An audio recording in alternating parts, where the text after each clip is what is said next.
Pronto. Então, tá Oi ouvindo, lá, professora? tô ouvindo. Você tá me ouvindo? Tô sim. E minha imagem tá aparecendo? Tá ótimo. Tá Tá, tá ótimo, né? Tudo pronto. bem? Tudo, professora. A nossa convidada já está aqui, já tem bastante gente também. Eu vou começar já dando os avisos, né, enquanto o pessoal está entrando. Ótimo. Então, esse é mais um episódio, né, do Bioprot Entrevista, é o quarto que a gente vai fazer agora. Mas a gente tem um aviso, né, porque amanhã é o Dia da Marcha pela Vida, né, que é um evento que está sendo promovido por um movimento coordenado pela SBPC e outras instituições, que se chama a Frente pela Vida. E a marcha vai ocorrer amanhã, no que eles chamaram de dia V, né, dia 9 de junho, né? E a gente fez uma programação, né, no Laboratório de Bioquímica de Proteínas. Então, amanhã de manhã, a gente vai publicar 6 vídeos, tá? Começando a partir das 9 horas, e a cada meia hora a gente tem um vídeo sendo publicado. Eles vão ser publicados diretamente no YouTube, já estão lá prontos e programados, né, para aquele horário, mas a gente também vai publicar na IGTV, só que a gente vai ter que carregar, então talvez não saia exatamente naquele horário. Mas no YouTube vai estar bem certinho naqueles horários que a gente divulgou. E aí eles falam sobre os 6 pilares, né, da marcha, que é a valorização da vida, a importância da ciência no combate à pandemia de Covid-19, solidariedade, preservação ambiental, então a gente vai falar um pouquinho de bioquímica ecológica, e a importância da democracia, e no final a gente tem um vídeo especial que foi feito pelos membros do laboratório, inclusive eles ainda não viram, né? Estão também curiosos sobre como vai ser. Cada um só fez a sua participação. E de tarde a gente tem a programação geral, tá, da marcha, que segue com um tuitaço ao meio-dia, com a hashtag Marcha pela Vida, e uma manifestação virtual naquele mesmo site da Marcha pela Ciência, o manif.app, onde a gente pode se posicionar virtualmente lá em Brasília, né, na frente do Congresso, carregando cartazes, inclusive. Depois de uma hora tem um painel online de depoimentos sobre os 6 eixos, né? Às 4 horas tem um ato político de apresentação pública dos pontos, também vai ser transmitido virtualmente. E de 6 às 7 horas, né, uma programação cultural. Ok? Então vamos lá. Agora voltando para a nossa live de hoje. Então esse é o quarto episódio, tá, do Bioprot Entrevista, que é um programa, né, que a gente criou, que ocorre ao vivo toda segunda-feira, onde a gente convida, né, doutores, especialistas, pesquisadores para conversar durante uma hora com a gente. E hoje a convidada é a professora Patrícia Maria Guedes Paiva, que é uma das responsáveis, né, pelo nosso laboratório, e hoje a gente vai falar sobre um tema, né, que interessa a todos que seguem o nosso Instagram. Afinal, é um Instagram de um laboratório de bioquímica, né, de proteínas. Esse vídeo, tá, dessa live também vai estar depois lá no YouTube, tá, no canal da TV Biopro. Então seja bem-vinda, professora Patrícia. Muito Queria que a senhora se, obrigada.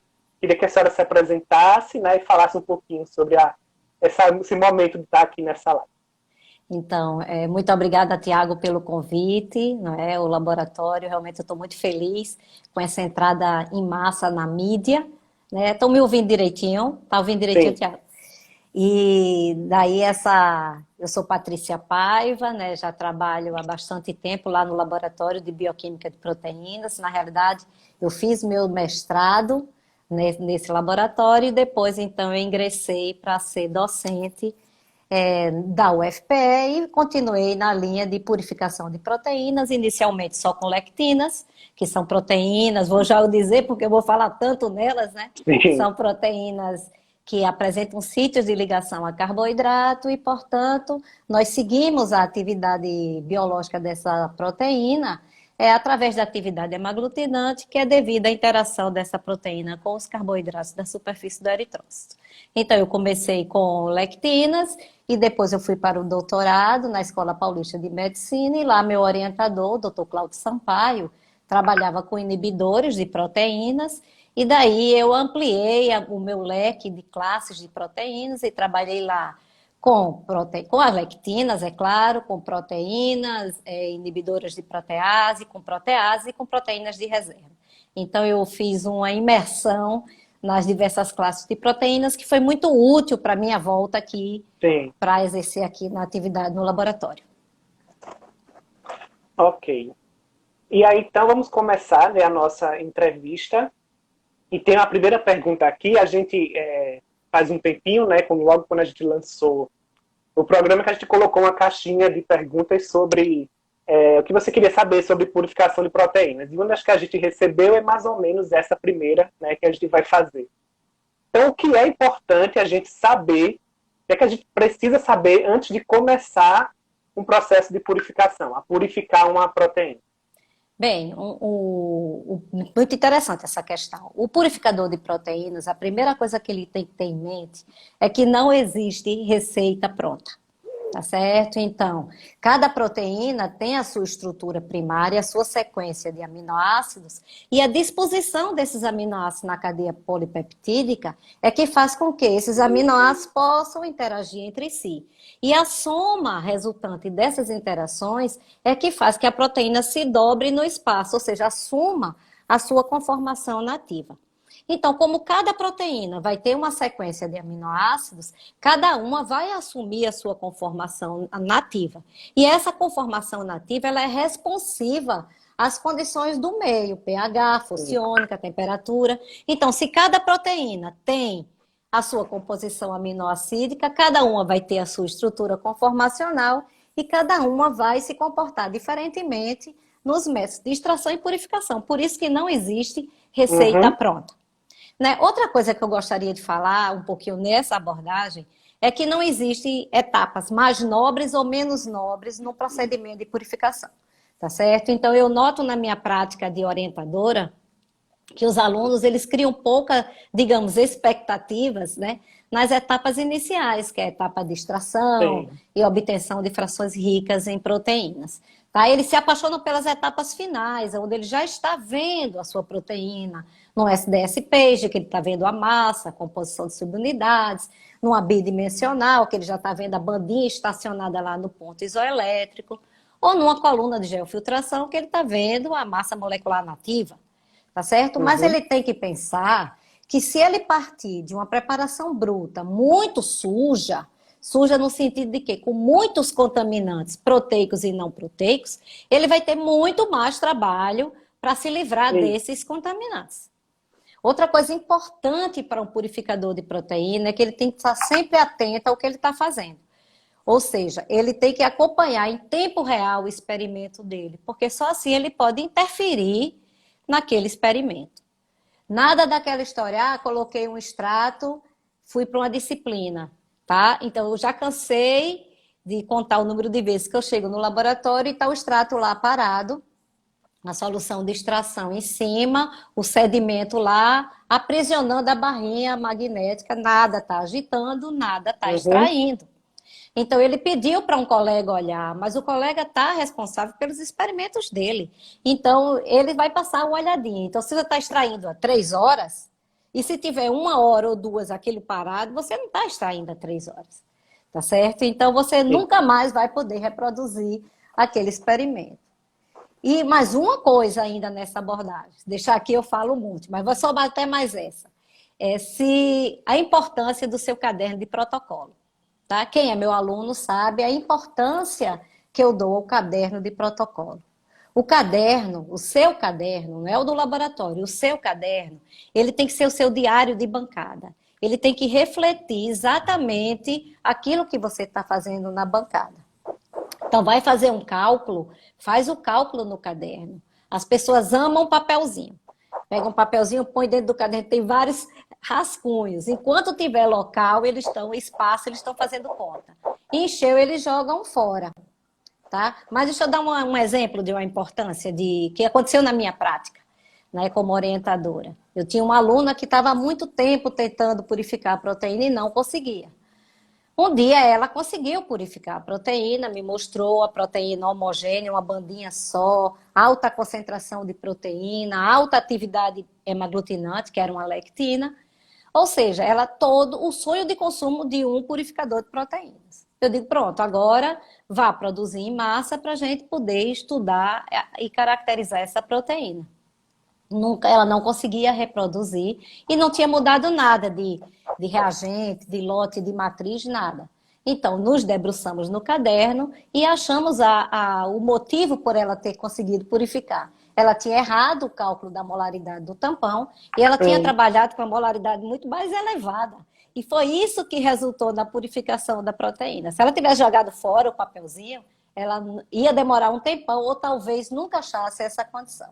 Então, o caderno de protocolo tem que... Chegou naquele dia, data.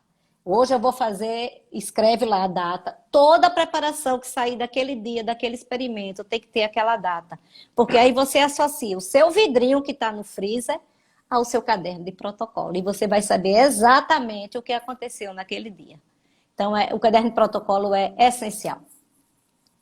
É Acho que é muito isso. importante isso, né? Porque às vezes a gente chega lá na etapa cromatográfica e quando aplica a nossa amostra, a cromatografia é um fracasso. Mas o erro está lá desde a extração. Não Pois foi é. feito direito, né? Então, por isso também que a gente não consegue reproduzir. Ah, essa semana saiu não sei quanto da proteína da coluna. Essa semana não saiu nada. Pois é. Né? Então, os extratos têm que ter uma padronização, né? Bem Muito grande. crucial isso. Né? Muito grande, é. Então, professora, mas por que então essa história de purificar a proteína? Para que purificar proteínas? Bem, primeira coisa, você quando extrai, né, você tem lá a sua fonte proteica que você extrai várias moléculas. Você não extrai só a sua proteína.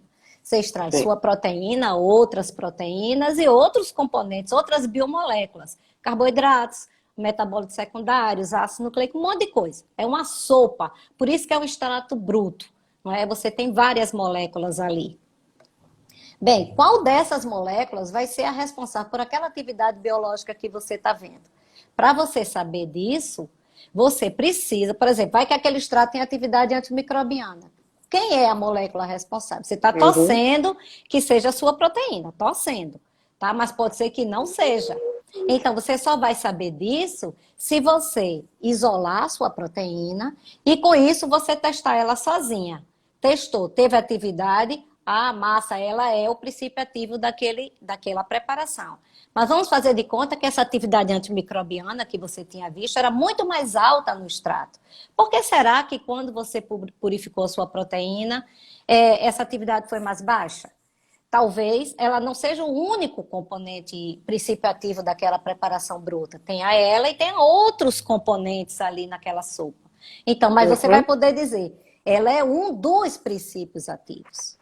Outra coisa que pode fazer com que ela seja mais ativa ou menos ativa é que ela esteja interagindo com uma outra molécula que está ali naquela sopa e que está favorecendo ou desfavorecendo aquela conformação que seja mais eficiente para aquela atividade biológica, por exemplo, a atividade antimicrobiana. Quando você tem uma molécula inibidora da sua atividade, da sua atividade biológica, seja uma protease, seja uma lectina, tá certo? Você tem uma molécula inibidora coexistindo ali, que você co-extraiu, você tem um problema e você tem que se livrar dela o mais rápido possível. Porque se você não vai nem conseguir seguir a sua proteína durante o procedimento de purificação. Vou dar um exemplo. José David, ele trabalha com uma lectina da raiz de Portulaca queláceo. Ele queria trabalhar com essa raiz, ele fez o extrato, a atividade é uma lectina, então ele estava seguindo por atividade hemaglutinante. Ele tinha uma atividade hemaglutinante bem baixinha, mas ele insistiu, David vai ter trabalho. Pronto, ele insistiu, queria trabalhar com a raiz, ele seguiu. Tá? Chegou em uma determinada etapa do procedimento de purificação, ele teve um aumento estrondoso de atividade hemaglutinante. Quando ele me mostrou, disse, está muito indicativo que você tinha um inibidor endógeno e se livrou dele agora. Então, o que é que você faz? Pega essa proteína que está com alta atividade, mistura novamente no extrato e vê o que acontece. A atividade hemaglutinante foi abolida. E daí ele confirmou que tinha algo no extrato que estava inibindo a atividade hemaglutinante. Como era uma lectina, ele achou que era um carboidrato muito assertivo e descobriu que esse carboidrato era a trealose e ele já publicou esse trabalho ano passado. Quer dizer, ele se livrou desse contaminante. A grande importância de você purificar sua lectina, sua proteína, não é? É você determinar as características estruturais dessa proteína e, com isso, poder determinar quais as condições do meio favorecem a conformação nativa, ou seja, aquela conformação mais relacionada à solubilidade da sua proteína e à atividade da sua proteína, e aquelas que não favorecem. Porque com isso você vai saber que toda atividade biológica que você for testar aquela sua proteína, você vai ter que evitar aquelas condições que não são boas para a solubilidade e para a atividade dela. Uma outra coisa que eu também gostaria de dizer aqui, em relação ainda à estrutura, é que você, com a proteína isolada, você pode determinar a sequência primária. Ou seja, a sequência de aminoácidos naquela cadeia polipeptídica. Você, com essa sequência, você tendo em mãos essa sequência, possibilita a produção em um sistema de expressão heterólogo, ou seja, possibilita você produzir a proteína recombinante, que nunca mais você vai ter problema de quantidade de proteína para fazer as mais diversos estudos de atividade e os mais diversos estudos do potencial uso biotecnológico daquela proteína. O problema é você achar o sistema de expressão que expresse a sua proteína com alta eficiência, ou seja, com a alta quantidade de proteína sendo produzida, na sua forma solúvel, ou seja, dobradinha, direitinho, com atividade. Porque muitos sistemas de expressão não conseguem fazer isso, porque a proteína apresenta modificações pós-traducionais que aquele sistema não é capaz de fazer. Uma glicosilação, uma ponte de sulfeto intramolecular, tá certo? Aí você escolhe a cepa melhor, se vai trabalhar com bactéria. Se tiver glicosilação e pontos de sulfeto, você tem que trabalhar com levedura, entendeu? Então você vai trabalhando. E depois que você produz a sua recombinante, aí você tem que fazer o procedimento de purificação pelos métodos clássicos de purificação de proteínas. Mas é muito importante você ter a sequência primária. É isso, a importância. Até mesmo porque a gente precisa descobrir qual é a melhor situação para a nossa proteína e para cada atividade essa situação pode ser diferente. Né? Totalmente. Quer dizer que lá no extrato ela está já na condição ideal, pode até inclusive não estar. É por isso que a gente tem que purificar, né? Pois é. E para começar então a purificação, qual é a primeira etapa? Primeira etapa, claro, é você escolher a fonte da sua proteína. Você vai escolher uma fonte animal, um vegetal, um micro-organismo, né? O que vai fazer você selecionar essa fonte são diversos critérios. Você pode escolher um conhecimento tradicional associado àquela fonte. Sim. Ele tem atividade analgésica, hipoglicemiante, que te interessa. Você tem uma queda por aquela atividade, gostaria de investigar. Você pode também querer saber que outras atividades você pode, que não foram descritas, é uma planta que nunca ninguém ouviu falar dela. Será que essa proteína, essa planta não tem, ou esse animal não tem uma molécula proteica com atividade totalmente diferente? Não se sabe nada daquela planta, tá certo? Agora, uma coisa é super certa. A disponibilidade da fonte é essencial. Você não pode procurar uma fonte que seja difícil de você conseguir, porque você já vai ter um monte de trabalho no procedimento de purificação. Você ter trabalho ainda de pegar uma fonte, imagina se essa fonte é de um animal que só vai aparecer só quando chove muito, animal ou planta, ou quando tem um período muito grande de seca e tem um desequilíbrio ali ecológico, ele aparece, entendeu? Então é muito difícil, porque não vai depender de você chegar lá, vou pegar a minha fonte. Não, pode ser que essa fonte não esteja disponível. Sim. Então a disponibilidade da fonte é essencial. Você ter facilidade de acesso a essa fonte. Outra coisa que depois que você escolhe a fonte, você parte para a fragmentação daquela fonte. O que é isso? Você vai aumentar a superfície de contato entre aquela fonte e a solução que você vai escolher para extrair ou solubilizar as proteínas que estão presentes naquela fonte. Se você já parte de uma fonte líquida, por exemplo, um veneno, plasma, uma secreção da pele do sapo, que suas alunas trabalham, Tiago, então você aí já vai partir direto para o extrato, porque você não precisa mais solubilizar. Sua proteína já está ali solúvel, tá certo? Mas se você tem uma fonte sólida, você pode utilizar várias estratégias para essa fragmentação. Então, você pode utilizar, vai depender da consistência. Você tem um fígado, você usa o homogeneizador, que é mole, um tecido mole. Uma semente, moinho, pilão, liquidificador, tá? Um tecido mais duro, como a madeira, você utiliza uma serra, como o Roberto utilizou, com a madeira da aroeira. Então, vai depender. O importante é que você tenha o menor tamanho possível de pedacinhos para que você aumente a superfície de contato entre a sua fonte insolúvel e a solução que você vai extrair. Depois que você faz isso, aí você vai parar para escolher as condições de extração em função de tudo aquilo que eu já falei. pH, então você vai determinar que pH que você vai usar, que força iônica que você vai usar, qual o tempo de extração, qual é a temperatura de extração e qual é a concentração do seu extrato, ou seja, a relação entre quantidade de fonte proteica para volume da solução de extração. Tá certo? Você definindo tudo isso, você parte para fazer o extrato. A dica aqui é você começar com NaCl 015 molar. Por quê? Porque é uma solução fisiológica. Então, se você consegue extrair sua proteína naquela solução fisiológica, pode ser que a proteína esteja mais próxima da sua conformação nativa com solubilidade e atividade. Agora, atenção, vai extrair com NaCl 015 molar, uma coisa que você tem que ter extrema atenção é o pH do seu extrato. Se você vai fazer um extrato de 4 horas, você a cada hora vai lá e faz a medição do pH do meio, do pH do que está ali extraindo, da mistura. Por quê? Do mesmo jeito que você está extraindo a proteína, você está extraindo outros compostos que podem estar ali alterando o pH do meio. Pode ser que o pH no final da extração seja totalmente diferente do pH do NaCl 015 que você começou. Se isso é bom para a proteína, beleza, já achou qual é o pH que você pode trabalhar e daí você parte para frente. Mas se a atividade for muito baixinha, será que essa atividade não foi baixinha porque aquela alteração do pH do meio alterou a sua conformação e causou uma desnaturação da sua proteína? Então, nesse caso, quando você tem mudança de pH durante o procedimento de extração, é mais interessante você trabalhar com o sistema, com uma solução tampão.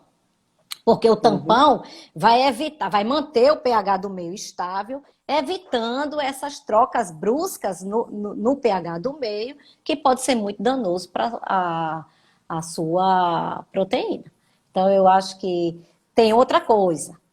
Você não pode, você pensa, define tudo, eu tenho um extrato com elevada atividade. Você tem sempre que seguir quantidade de proteína, atividade biológica e estabilidade dessa atividade biológica.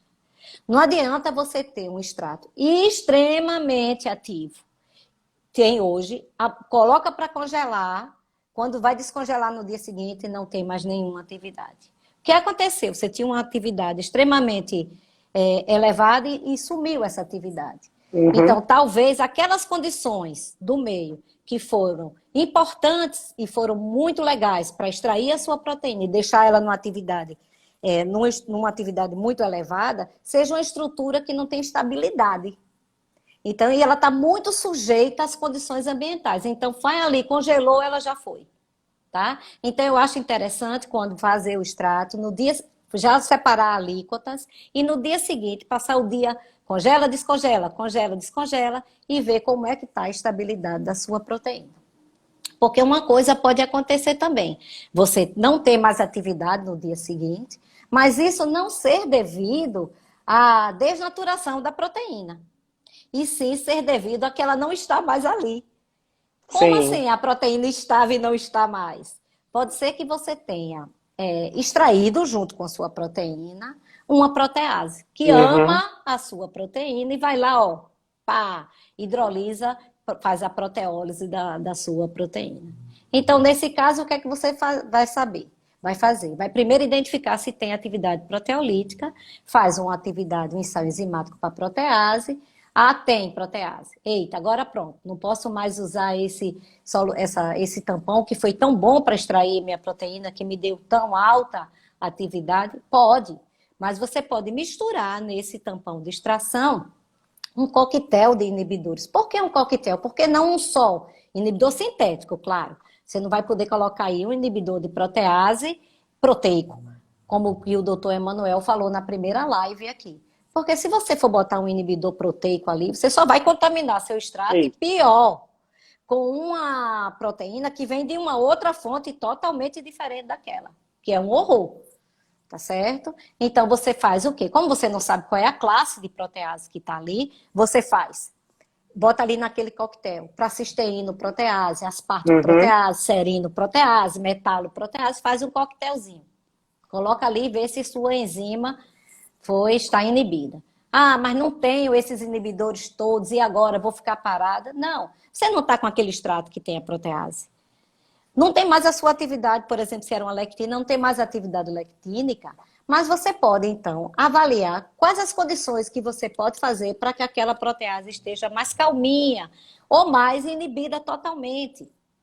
Então, você pode tentar aquecimento. Ah, será que eu aquecendo a 30, 35, 37 graus, eu mato a minha protease e não faço nada com a minha atividade hemaglutinante? Será que se eu agora tratar esse meu extrato com um pH mais ácido, o que é que acontece com a minha atividade hemaglutinante? Ok, a protease não está mais ativa. Então, com isso, você também consegue driblar a sua protease. Definindo isso, você pode até conviver com ela, até se livrar dela totalmente, mas contanto que ela esteja inibida. Então, acho que esse de extrato. Tem mais alguma pergunta para extrato? Não, teve só um comentário de que realmente a etnobiologia pode ajudar bastante, né, a gente a escolher a fonte, e Rodrigo fez uma pergunta se no caso de proteínas a sazonalidade tem muita ou pouca influência. Pouca influência, isso é mais para metabólico secundário. Não vou dizer que não exista. Como eu já falei desde o início, não existe receita pronta e não existe regra universal. É mais difícil você ter uma proteína respondendo assim a uma sazonalidade, tá? Não vou dizer que não tenha, pode ser, tá? Tem algumas vezes que a resposta é mais não pela sazonalidade, mas se a planta foi atacada por uma herbivoria, entendeu? Então ali ela foi atacada por um inseto e aí ela dispara seus mecanismos de defesa químicos, que os físicos estão lá, mas ela dispara seus mecanismos de defesa químicos, como inibidores de protease, porque aqueles insetos têm protease para poder degradar aquela proteína, as lectinas, que têm atividade inseticida. Então, é mais relacionado a uma adaptação, a uma resposta que aquela planta tem que fazer. Estou falando isso em planta, mas você pode levar isso de uma forma geral, tá? Sim. Mas como essas proteínas como armas químicas, do arsenal de armas químicas que aquela espécie tem. Mas não muito, se choveu, se não choveu, mas não posso dizer que isso não acontece. Por isso que é importante, quando coletar a planta, coleta do dia tal, tudo tem que estar no caderno de protocolo. Porque se tiver alguma sazonalidade associada àquela presença, a expressão maior ou menor daquela proteína que você está trabalhando, você vai identificar e aí você já vai trabalhar no momento que você tem maior quantidade de proteína. Isso, geralmente não é algo que não ocorre, mas é bom notar porque você pode ter o azar ou até mesmo a sorte, né, de descobrir uma proteína que sofre essa variação. É verdade. Então, professora, depois da extração, o que é que vem? Qual é a etapa que segue?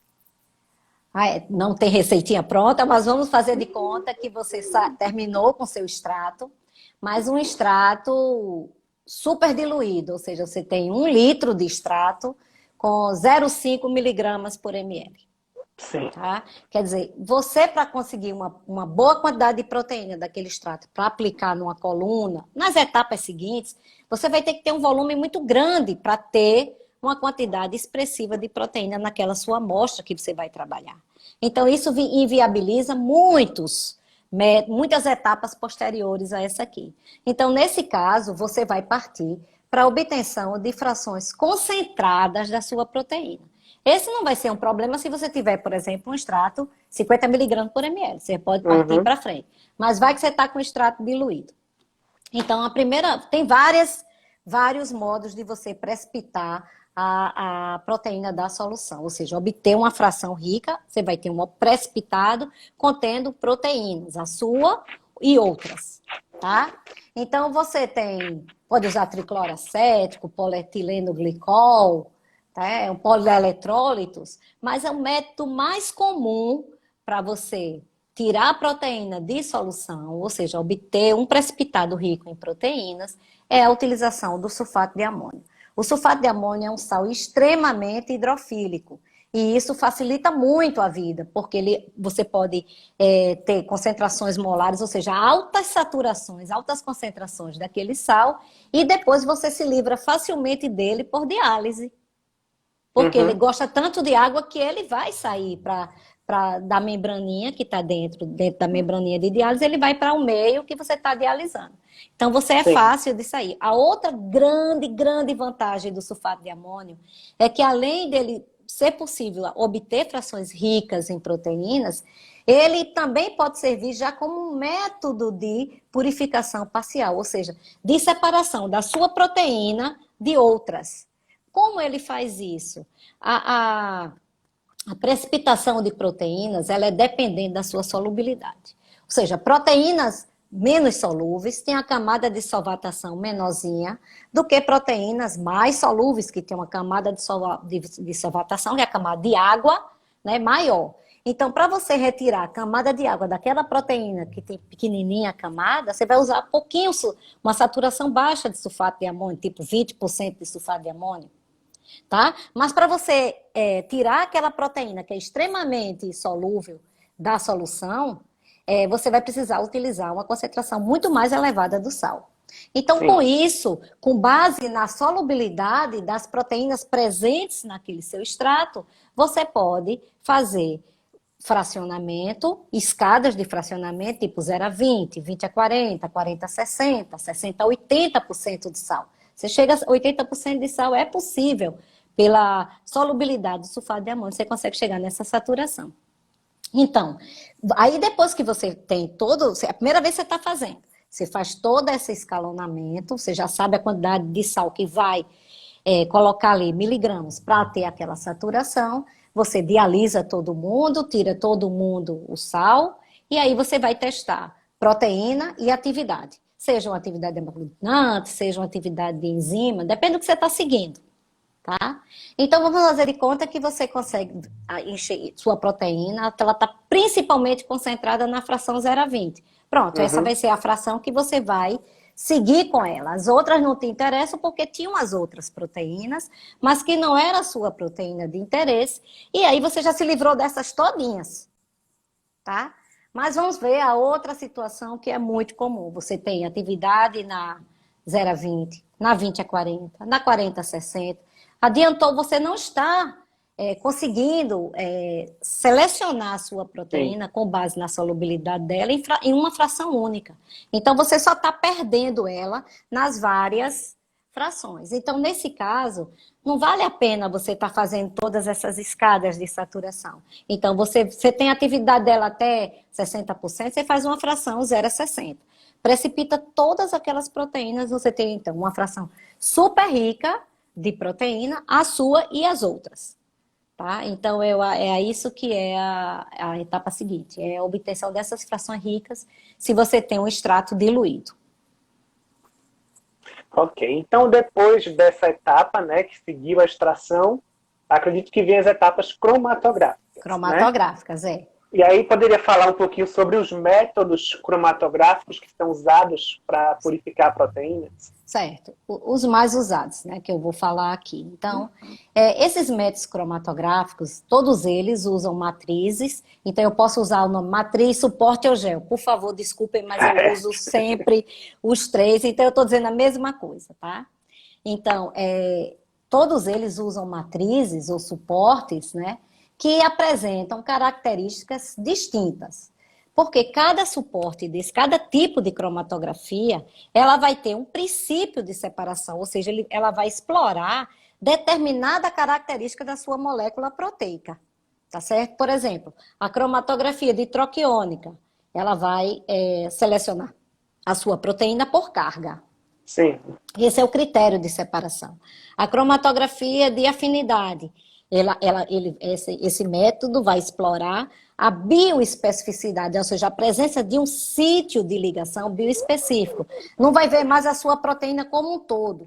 Ela vai ver uma região muito própria, muito peculiar daquela sua proteína de interesse. E a cromatografia de geofiltração ou exclusão molecular, o que você não quer que aconteça na cromatografia de geofiltração é a interação da sua proteína com o suporte. Por quê? Porque você vai excluir a proteína da coluna de acordo com o seu tamanho. Então, vai explorar tamanho. Independente do tipo de cromatografia, tem algumas coisas que é comum para ele, que são as etapas. Tá? A primeira etapa é a etapa de empacotamento da coluna. Tem colunas pré-empacotadas, disponíveis comercialmente, mas em geral a gente não tem, tá certo? Então, nós mesmos empacotamos as nossas colunas, são mais em conta, né? Mais acessível financeiramente. A gente empacota, hidrata o gel e empacota a nossa coluna. Depois do empacotamento da coluna, vem a parte de equilíbrio da coluna. O que significa isso? É deixar todas as esferas do seu suporte, da sua matriz, todas elas nas mesmas condições. Então, todas elas, se você vai trabalhar com NaCl 015, toda a coluna tem que estar equilibrada em NaCl 015. Então, você irriga a coluna com essa solução. Depois nessa etapa, você já define também o fluxo que você quer que aconteça o processo. Então, se você quer 10 ml por hora, você já, na etapa de equilíbrio, você já ajusta o fluxo da sua coluna. Porque se você for deixar para ajustar depois que sua amostra estiver entrando ali, vai ficar um fluxo mais alto, um fluxo mais baixo, aí não está padronizado. Então, você pode interferir totalmente na resolução e na eficiência do processo. Então, você olha, já faz, na etapa de lavagem da coluna, ajusta o fluxo. Nessa etapa também, você já define qual é o volume da amostra que você vai coletar, certo? Depois disso, você aplica a amostra. Uma coisa interessante aí é que a sua amostra tem que estar equilibrada nessa solução que a sua coluna vai acontecer. Então, todo mundo está na mesma condição, a matriz e a sua proteína, tá certo? Aí você define quanto vai aplicar por ml de gel. Você não tem o volume da coluna que você já anotou lá, então eu vou aplicar 10 miligramas por ml de gel, se sua matriz ela for de alta eficiência, de alta capacidade de adsorção.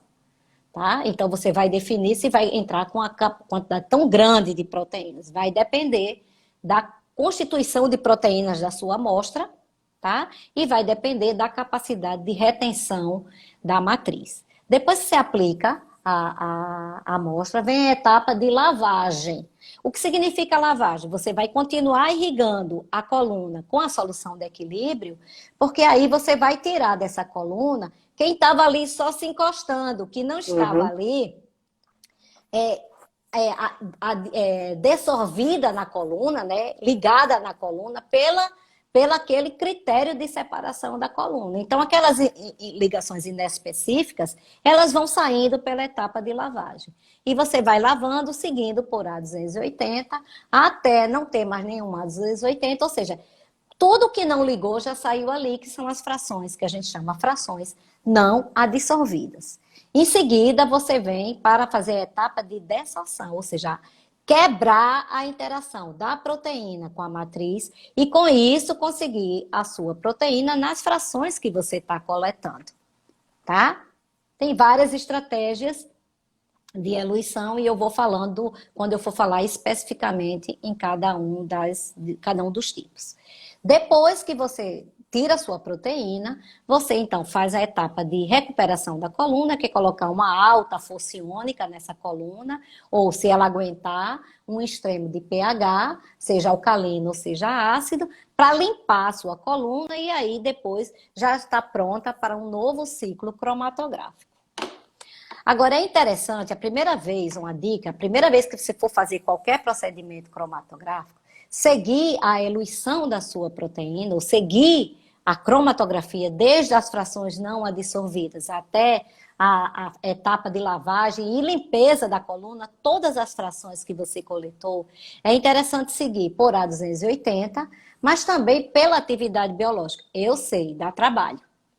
Imagina a protease, você vai ter que fazer atividade proteolítica em todos os tubinhos. Atividade hemaglutinante. É saindo da coluna e você já indo lá. Mesmo tempo que você está olhando sua coluna, você não está atento a ela, que é aquela questão de atenção que eu falei, vai tirando, já vai dosando. Uhum. Tá? E daí você segue a sua atividade biológica. Qual é a importância disso? Já aconteceu isso no laboratório. Na época que eu fazia mestrado, eu tinha uma amiga que ela não conseguia ligar a proteína dela na coluna de jeito nenhum. Pelo menos ela pensava que não estava ligando. Um dia, não sei porquê, eu nem me lembro agora qual foi a razão, ela descobriu que a proteína estava saindo e ela não estava vendo. Ela estava ligando, ela estava retirando. Por quê? Proteínas que têm poucos resíduos de aminoácidos ou não têm resíduos de aminoácidos, triptófano, fenilalanina e tirosina não vão ser detectadas por A280, que era o caso da proteína dela. Não tinha. E quando ela descobriu isso, que ela testou a atividade em toda a coluna, quando ela descobriu isso, ela já tinha jogado litros e litros e litros de proteínas isoladas na pia. Foi de chorar. Tá certo? Então você tem que seguir. Bem, agora vamos para os métodos Os métodos, eu vou falar aqui. Tá? Então, troquiônica. A troquiônica, a matriz é carregada. Então você espera, você trabalha com força iônica e pH, que permita que faça com que sua proteína tenha uma carga contrária à matriz. Então, se sua matriz tem carga positiva, você tem que sua proteína estar com carga negativa para ligar. Se sua matriz tem carga positiva, sua proteína tem que estar... Não, ao contrário, né? Eu já falei positivo. Tem que ser contrário. Se é positiva, é negativa. Se é negativa, é positiva, tá? E você mexe isso, como todo mundo sabe, pelo pH, porque vai se afastar do ponto isoelétrico e vai fazer com que ela adquira maior número de cargas daquele tipo. Certo? Ah, mas eu vou ter que fazer todos aqueles processos para descobrir qual... Eu não sei nada da minha proteína. Tá? Então, uma dica que eu gosto muito, eu sou fã desse ensaio, é o ensaio em batelada. Muitos dos meus alunos já fizeram isso. Então, o que é isso? Você escolhe, hoje eu vou trabalhar com um trocador de íon, um trocador de carga negativa. Tá? Ele vai trocar cátions. Então, eu pego um Eppendorf, coloco tipo 1 ml ou 2 ml de gel em todinhos, coloco cada um com um tampão, com a força iônica, mantenho força iônica, claro, você vai ficar doido se for mandar trocar as duas coisas ao mesmo tempo. Mantenho força iônica e troco só pH, que é o que está importando mais pela cromatografia. Daí pego minha proteína dialisadinha em todos aqueles tampões, aplico, já vejo quanto miligrama por ml de gel, aquela mesma coisa, porque depois eu só vou mimetizar na coluna, tá? E daí eu mimetizo as etapas de lavagem, aplicação de amostra e eluição. Então, eu aplico, deixo lá um tempinho, depois eu centrifugo, tiro o sobrenadante, é meu primeiro tubo, como se fosse o primeiro tubo coletado. Depois eu continuo botando aquele tampão, que era o tampão de equilíbrio, até nem ter atividade, nem ter A280. Depois eu venho para a etapa de eluição, que aí geralmente você aplica NaCl 0,6 molar, mais ou menos, o que ligou ali, quase com certeza vai sair. Daí você vê em qual foi que você teve dosagem, absorção de A280 e aí atividade. Com isso, você escolhe qual é o trocador que você vai usar, qual é a força iônica e qual é o pH. E daí você só reproduz agora numa escala muito maior. Na sua coluna, tá? Agora pronto, aí você foi escolher, o seu trocador já está lá na coluna, mas agora, veja, no Eppendorf você só usou 0,6 molar de sal. É muito difícil, não vou dizer que não tenha, mas é muito difícil só ter a sua proteína que adquiriu aquela carga e só ela se ligou a uma matriz de carga negativa, por exemplo. Só ela adquiriu carga positiva. Geralmente você tem várias proteínas com cargas positivas que se ligaram à matriz. Só que a força de ligação dessas proteínas com a matriz vai depender da quantidade de cargas que ela tem. Então, com isso, proteínas mais firmemente ligadas à coluna têm mais cargas contrárias, elas só vão sair em maior força iônica, ou seja, NaCl 0,6, 0,7 molar. Enquanto proteínas que têm o menor número de cargas contrárias à matriz vão sair logo ali com 0,2. Então, como você não sabe qual é a sua proteína em que ela vai sair, você, a primeira vez que você vai fazer a eluição, você pode fazer um gradiente em escada crescente de concentração. Irriga com 0,2, irriga com 0,4, e com 0,6, 0,8 e depois 1 molar de NaCl. E daí, se você vê se sua proteína saiu, ou ela saiu aqui com 0,4, entre 0,2 e 0,4, eu botei 0,4 e ela saiu. Aí vai para a eletroforese, crente que só tem uma bandinha, 2 bandinhas.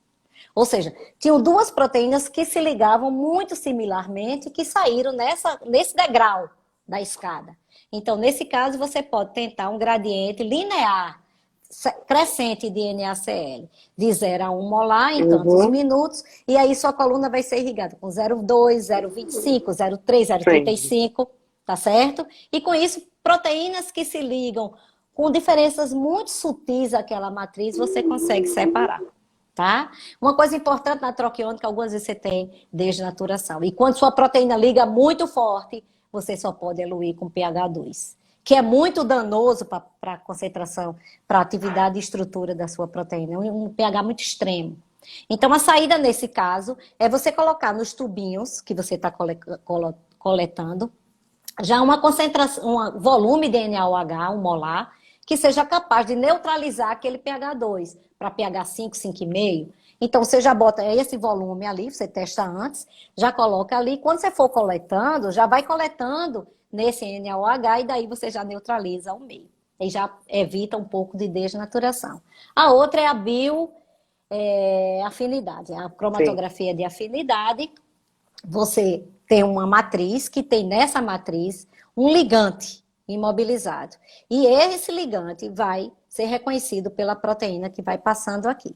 Por exemplo, uma lectina que gosta de glicose, reconhece glicose, ela vai se ligar a um suporte de Cefadex G75 que tem um polímero de glicose, tá? Você quer purificar uma enzima, uma tipo tripsina, você pode colocar nessa coluna imobilizado o substrato dessa enzima, e daí ele vai se ligar. Pode colocar um inibidor proteico, você mesmo pode produzir a coluna de afinidade, como a gente produz aí no laboratório. E daí você vem e seu inibidor vai ligar ali. Pode ser o anticorpo, o antígeno imobilizado, proteína A cefarose, por exemplo, e ser para pescar o seu IgG.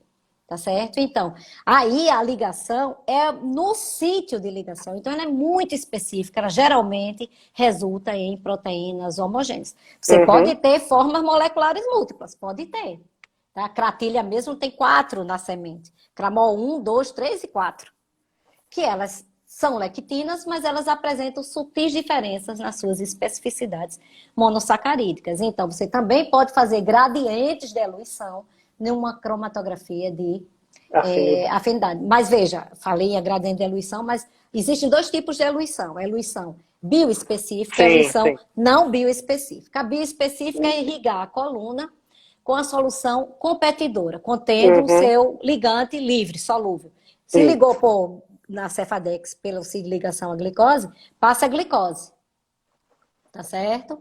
Mas vai que você não tem o ligante, então você faz a eluição não específica, que é o quê? Alterando força iônica, NaCl, você pode fazer gradiente, escada, ou você pode alterar, mexer no pH.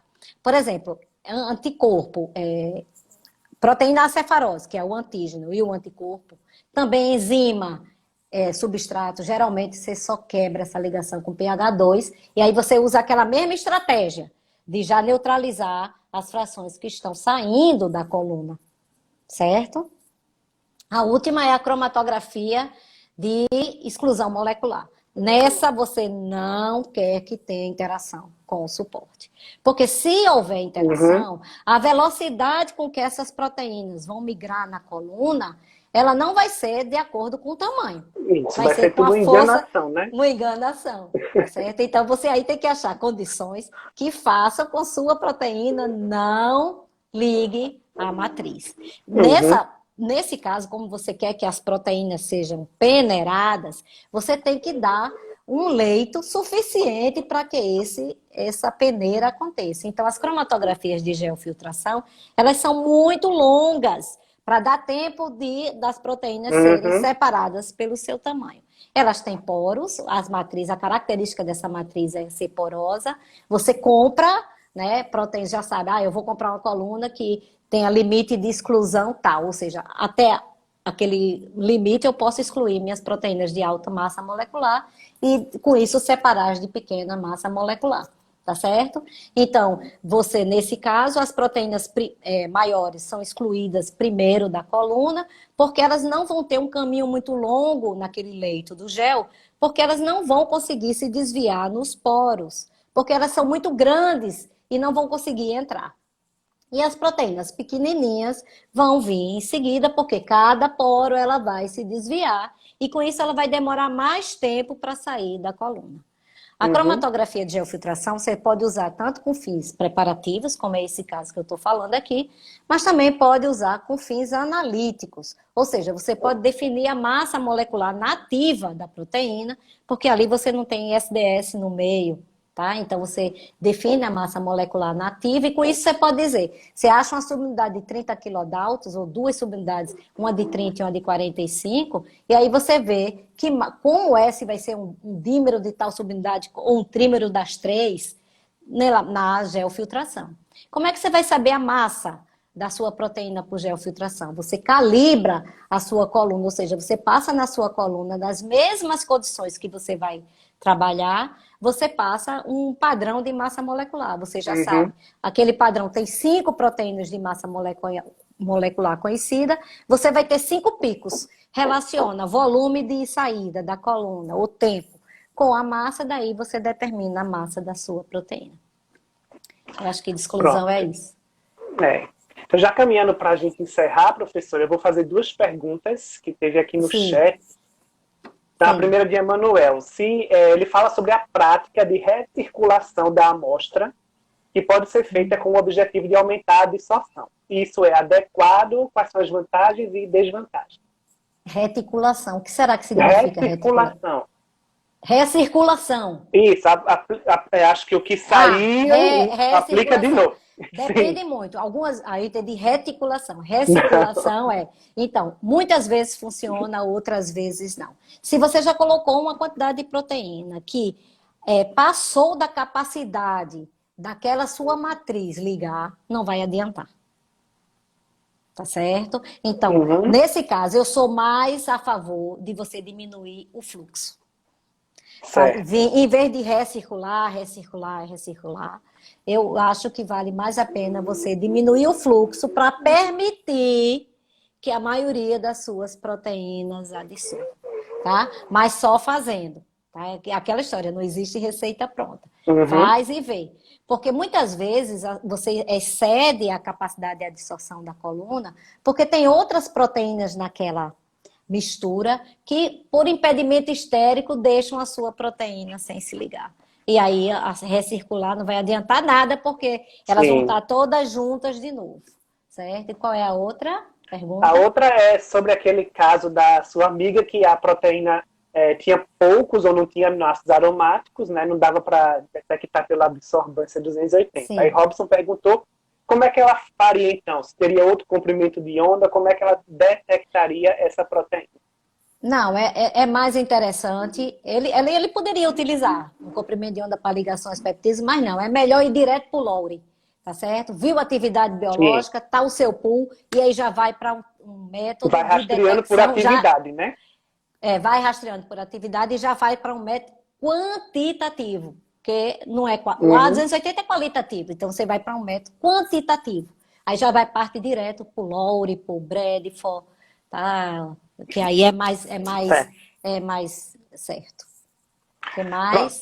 faltam 5 minutinhos, então, para terminar, né, eu queria que Ah, a senhora comentasse sobre o título da nossa entrevista. Então, por que purificar proteínas é uma arte? é um desafio, né? É um Sim. desafio extremamente estimulante. Você realmente tem que ser um artista para Uhum. persistir, para ser extremamente criativo. Não existe regra, você é o protagonista, você vai ser o pai daquela proteína, entendeu? Então, tudo está dependendo da sua ação.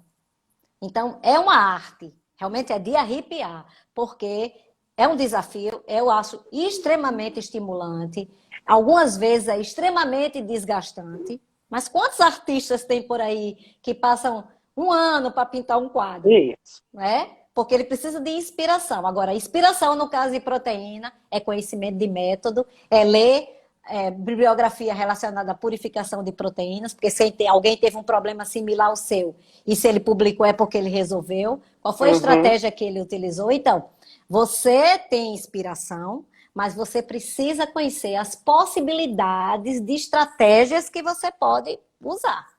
Então, você é realmente um artista, porque você é que vai fazer a diferença no procedimento de purificação. Desde a seleção das condições do extrato, se você vai ter menos ou mais trabalho, e como você vai fazer isso durante o procedimento como todo. Eu espero que muita gente tenha ficado mais apaixonado por purificação de proteínas. É muito interessante. Nunca um dia é igual ao outro. É como se a gente estivesse construindo uma história mesmo, né? Escrevendo uma história. Então, verdade. antes que o Instagram nos derrube, mas tem um tempinho, né? Eu vou dar alguns avisos, depois pedir para a senhora falar. A gente está com o segundo simpósio de proteínas bioativas, tá? E vocês sigam lá o Instagram, @simpósio-proteínas, porque a partir de amanhã a gente começa a divulgar a programação, tá? E já adianto que uma das convidadas é a professora Patrícia, tá? Que vai falar sobre as atividades biológicas, que não foi o tema dessa live, né? Quarta-feira a gente tem a estreia do podcast, de um novo episódio, Conhecendo o Inimigo, Estrutura e Importância da Proteína Spike dos Coronavírus, para vocês conhecerem mais sobre essa proteína tão falada, tão estudada, com a professora Lidiane Pereira de Albuquerque, da UFP. Vai estar disponível no Spotify, Castbox, Deezer e Anchor a partir do dia 10, quarta-feira. E divulgando o episódio 5 do Bioprotein Entrevista, que é segunda-feira que vem, dia 15, 4 horas. Utilização de animais de laboratório na pesquisa pré-clínica com o Dr. Alisson Macário de Oliveira. Certo? E agora, para a gente encerrar, professora, eu queria que a senhora se despedisse e desse seu recado final. Então, muito obrigada mais uma vez. Pronto, muito obrigada pelo convite. Como eu estou com muita carência do laboratório, estou com saudade até do cheiro, nada agradável do beta-mercaptanol. Então, eu estou com muita saudade. Foi um momento que eu partilhei essa rotina do laboratório, que é o nosso dia a dia. Não é? Então, aproveitem este momento. Está tudo liberado aí, muitas coisas, mas fiquem em casa, só saiam estritamente o necessário. Aproveite para olhar seus cadernos de protocolo, organizar, não é para jogar fora, tá? Mas organiza, vê as ideias. Deixei meu caderno no laboratório. Vou procurar os trabalhos de purificação de proteínas, vou me inspirar, vou ver que estratégias, vou ver tudo isso que a professora falou, o que é que eu posso adaptar às condições da minha proteína. Eu nunca tentei isso. Então escreve já, porque pode ser que esqueça. Né? Professora, só rapidinho, eu respondi a Alessandra, que ela está perguntando. Vai ficar disponível na IGTV e no YouTube depois, no canal TV Bioprote, tá? Pode continuar. Pronto, então é isso, esse momento. Então espero que realmente tenha sido útil, né? Que vocês continuem apaixonados e podem contar comigo para purificar proteína, que eu adoro de paixão, vocês me conhecem, né? E como é tão árduo que quando eu saio pulando no laboratório, que a gente conseguiu pegar a proteína, pegamos, é porque realmente é uma luta e é um sucesso, assim, é o consumo, o sonho de consumo do purificador é ter sua proteína em grande quantidade, com alta atividade e estável. Então é isso que a gente tem que procurar. E fiquem bem, porque eu quero depois comemorar muito quando a gente chegar. Festas e festas, tem muita coisa para comemorar, né?